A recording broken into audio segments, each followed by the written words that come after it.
ইউটিউবে মহুয়াদিকে নিয়ে দেখছি সবার মধ্যে বেশ ভালো রকমের একটা কালচার চলছে। তো প্রথমে ভেবেছিলাম যে কিছু বলবো না, তারপরে ভাবলাম এত মানুষ যখন বলছে দেখি তো তার ভিডিওটাতে কি আছে। এরপরে গেলাম মহুয়াদির ভিডিওটা দেখতে। হ্যাঁ বন্ধুরা, তোমরা বুঝতে পেরেছো তো আমি কার কথা বলছি? প্রবাসী ঘরকন্যার মহুয়াদি গো, তার কথাই বলছি। তো তার ভিডিওটা দেখতে গেলাম। তো তার ভিডিওটা দেখে মনে হলো যে ওই দিদিভাইকে কিছু কথা বলি। তো সেই ব্যাপার নিয়েই আজকের আমার এই ভিডিওটা। তো ভিডিওতে ঢোকার আগে ইন্ট্রোটা দিয়ে নিই। Hello friends, welcome back to my channel. আশা করি তোমরা ভালো আছো, আমিও ভীষণ ভালো আছি। তাহলে চলো ফালতু ভাট বকে ভিডিও বড় করব না, ভিডিওর মূল বিষয়ে ঢুকে যাই। সত্যি আমি অবাক হয়ে গেছি মহুয়াদির কথাবার্তা শুনে, তার ভিডিওটা দেখে। বন্ধুরা, এটা তোমরা হয়তো আমার সাথে একমতই হবে, এমন প্রচুর ক্রিয়েটার ব্লগাররা রয়েছে যারা কিন্তু এই মহুয়াদিকে দেখে ব্লগিং করতে শিখেছে, তাই না? মহুয়াদির ব্লগিং ভালো লাগতো অনেকগুলো কারণে। তার শান্ত ধীর স্বভাব, তার কথাবার্তা বলার ধরন ধারণ, তার চলাফেরা সমস্তটা মিলিয়েই ভালো লাগতো। সে তার বাচ্চাদেরকে কিভাবে টেক কেয়ার করছে, কিভাবে স্কুলের টিফিন বক্স সাজিয়ে দিচ্ছে, এইগুলো নিয়ে কিন্তু ছোট ছোট শর্ট ভিডিওও দিত তার চ্যানেলে। ভীষণই ভালো লাগতো। আমি তো ভীষণভাবেই মহুয়াদির ভিডিও দেখতাম বা দেখিও, কিন্তু এই ভিডিওটা দেখে না আমি জাস্ট অবাক হয়ে গেছি। আর তদ্রূপ মনে হচ্ছে ইউটিউবে এখন আর কোনো ব্লগার বলো বা কোনো বড় ক্রিয়েটারকেই সেই অর্থে মনে হয় ভরসা বিশ্বাস কোনোটাই করা যাবে না। এরা দুটো ভিউজ ইনকামের জন্যে সব কিছু করতে পারে। তা বলি মহুয়াদি, তুমি যে তোমার হাজবেন্ডের সাথে কথোপকথনটা করলে সামনাসামনি বসে, এই কথাগুলো তো ক্যামেরা অফ করেও বলতে পারতে নাকি? পারতে তো। দেখো, তুমি থাম্বনেলটা এবং টাইটেলটাতেই প্রথমেই ক্লিকবেট খেলে দিলে যে তোমার ঘরে সংসারে সকাল থেকে অশান্তি চলছে। অশান্তির মতো কোনো পরিবেশ এখানটাতে দেখতেই পেলাম না, কিচ্ছু হয়নি, নর্মাল ব্যাপার। সত্যি তো, মানিকদা যেই কোম্পানিতে চাকরি করে আজকে তোমার দিকে তাকিয়ে এতগুলো বছর কোম্পানি থেকে সুযোগ পেয়েও হয়তো সে বাইরে কোথাও যায়নি, তোমাকেই সময় দিয়েছে, তোমার সাথেই ছিল। কিন্তু একটা সার্টেন টাইম এর পর এখন আর সে পেরে উঠছে না। সে বারবার বলছে যে প্রত্যেকবারে তো আর এইভাবে না করে দেওয়া যায় না, এবার আমাকে যেতেই হবে।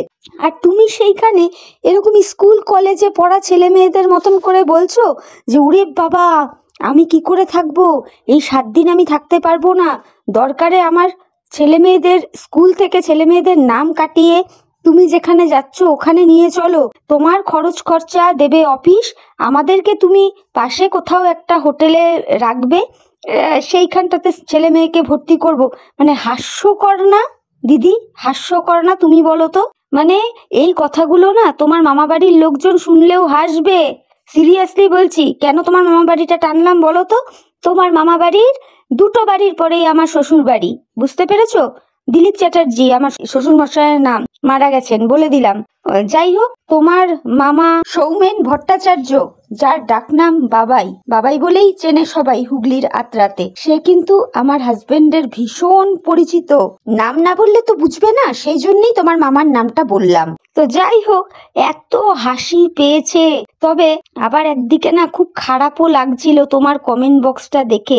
এত এত মানুষ তোমাকে এত এত পজিটিভ কমেন্ট করতো এতদিন ধরে, কিন্তু তোমার এই লাস্ট ভিডিওটার মধ্যে যেই ধরনের কমেন্টস করেছে একেবারে ছিক্কারে ভরিয়ে দিয়েছে। দিদি এইগুলো কি করছো বলো তো?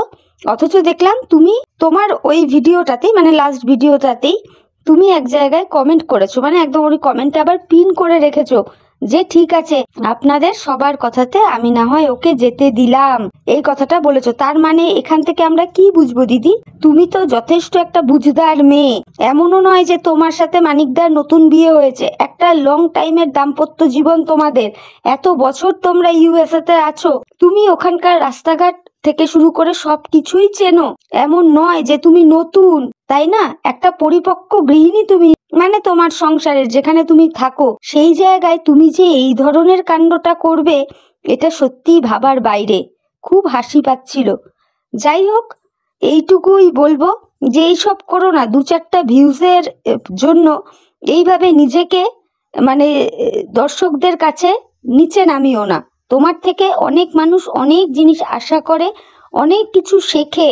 আরো হাসি পেয়েছে তুমি যখন বললে তুমি জানো না, মানে মানিকদার উদ্দেশ্যে যখন বললে তুমি জানো না আমি সন্ধেবেলায় কি দেখে ভয় পাই। কি দেখে ভয় পাও? নাকি তোমার ভূতের ভয়? মানিকদা পরিষ্কার ক্লিয়ার করে দিল, হ্যাঁ তুমি এমন জিনিসেই ভয় পাও যার কোনো অস্তিত্বই নেই। দিদি একটু তো মানে ম্যাচুয়ার্ড পার্সনের মতো কথা বলো।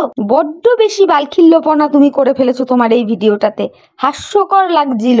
মানিকদা বারবার করে তোমাকে বোঝাবার চেষ্টা করছিল সে অফিসের কাজে যাচ্ছে, এমনও নয় 1 বছর 2 বছর 3 বছরের জন্য, মাত্র 7 দিনের জন্য সিয়াটেল যাবে, তাতেই তুমি এমন করলে।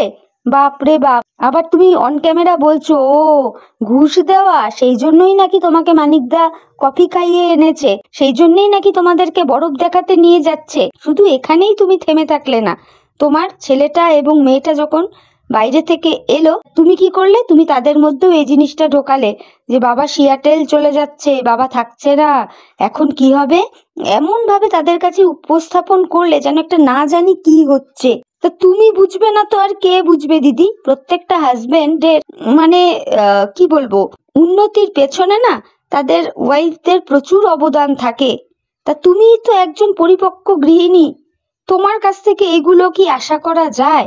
তোমার লাস্ট ভিডিওটা দেখে না মহুয়াদি পরিষ্কার বোঝা যাচ্ছিল মানিকদা ভীষণ অকওয়ার্ড ফিল করছিল, কিন্তু ক্যামেরাটা অন ছিল, বেচারা কিছু বলতে পারেনি। তোমাকে মানে প্রচুর ভাবে বোঝাতে সে চেষ্টা করে গেছে, এটা তো দেখেছি আমরা, প্রত্যেকে দেখেওছি, প্রত্যেকে ফিলও করেছি, প্রত্যেকে বুঝেওছি। এইবার আমি আসি আমার বন্ধুদের কাছে। বন্ধুরা তোমাদের কি মনে হয় এই বিষয়টা কি মানে টোটালটাই মানে কন্ট্রোভার্সি করার জন্যে, বা এই টোটাল বিষয়টা সত্যিই কি মহুয়াদি আগে থেকে জানতো না, নাকি মানে তোমাদের এই ব্যাপারে তোমাদের কি ধারণা সেটা তোমরা প্লিজ আমাকে একটু কমেন্ট করে জানিও তো। তবে আমার ছোট মাথায় কি মনে হচ্ছে জানো তো, এই টোটাল বিষয়টাই হচ্ছে স্ক্রিপ্টেড। মহুয়াদি আগেই জানতো যে তার হাজবেন্ড সিয়াটেল যাবে, সবটাই এরা আগে থেকে জানতো, জাস্ট এই জিনিসটাকে অন ক্যামেরায় দেখাতে হবে। ওই রকম একটা টাইটেল দিয়েছে সে তার ভিডিওতে, যেন সে ভীষণভাবে সারপ্রাইজড হয়ে গেছে তার হাজবেন্ডের সিয়াটেল যাওয়ার কথাটা শুনে হঠাৎ করে, বুঝতে পেরেছো তো? আর যখনই সে তার ভিডিওতে ওই রকম ধরনের থাম্বনেল দিবে যে সকাল থেকে সংসারে অশান্তি চলছে এটসেট্রা এটসেট্রা, তাতে হবে কি আরো আরো মানুষ তার ভিডিও দেখতে যাবে, এতে হবে কি তার ভিউজ গেইন হবে। এখন কিন্তু এই বিষয়গুলো মানে সব ব্লগাররাই করে যাচ্ছে, কেউ নোংরা ভাবে করছে, কেউ এইভাবে করছে, যে মহুয়াদি যেইভাবে করলো। মহুয়াদির ভিডিওতে কোনো নোংরা কিছু ছিল না, মহুয়াদি কোনো নোংরা কথাও বলেনি, এই রকম কথা হাজব্যান্ড ওয়াইফে হয়েই থাকে, এটা কোনো তেমন বড় বিষয়ই নয়। আর মহুয়াদি যেই ধরনের মেয়ে না বন্ধুরা, আমি তোমাদের বলছি তোমরা শিওর থাকো এই মানুষটির কাছ থেকে জীবনে তোমরা কখনো কোনো নোংরামো জিনিস দেখতে পাবে না, এটা আমি তোমাদের বলছি।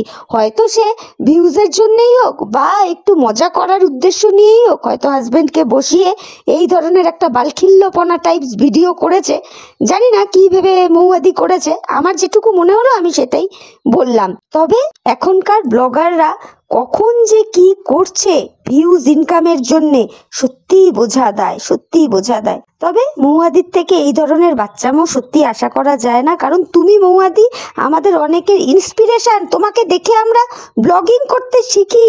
7 দিনের জন্য দাদা সিয়াটেল যাচ্ছে তো কি হয়েছে, হ্যাঁ তোমার এমনিই দেখবে টাইম কেটে যাবে, তোমার ঘরে যে যন্ত্রপিস রয়েছে অর্থাৎ রামার কথা বলছি, ওই একেবারে মাতিয়ে রেখে দেবে দেখবে। সুতরাং এই সমস্ত জিনিস নিয়ে এই ধরনের বাচ্চামো সুলভ ভিডিও আর তুমি দিও না, যেমন সুন্দর ভিডিও তুমি দাও সেইভাবেই ভিডিও করো, এইটুকু বলবো। মহুয়াদি লাস্ট একটা কথা বলি তোমায়, তুমি তো তোমার মেয়েকে এবং ছেলেকে তার বাবা সিয়াটেল চলে যাচ্ছে বললে, এটা না বলে যদি ওদেরকে এটা বোঝাতে যে দেখো আমাদেরকে ভালো রাখার জন্যে দেখো তোমাদের বাবা আজকে কত কিছু করছে, এই শিক্ষাটা যদি দিতে মনে হয় ভালো হতো। তুমি কিন্তু তোমার ভিডিওতে নিজেই বলেছো যে মেহা মানে তোমার মেয়ে অনেক ম্যাচুয়ার্ড হয়ে গেছে বয়সের তুলনায়, কি সুন্দর দেখেছি।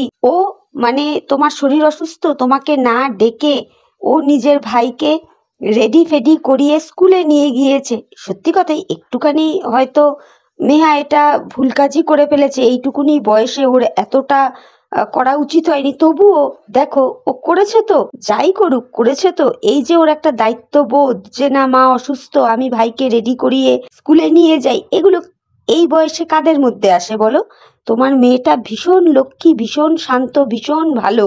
ওদেরকে এইগুলো একটু বোঝাও, যে তোমরা এখন থেকে বুঝতে শেখো যে কি সুন্দর করে বাবা আমাদেরকে ভালো রাখার জন্য কত কিছু করছে।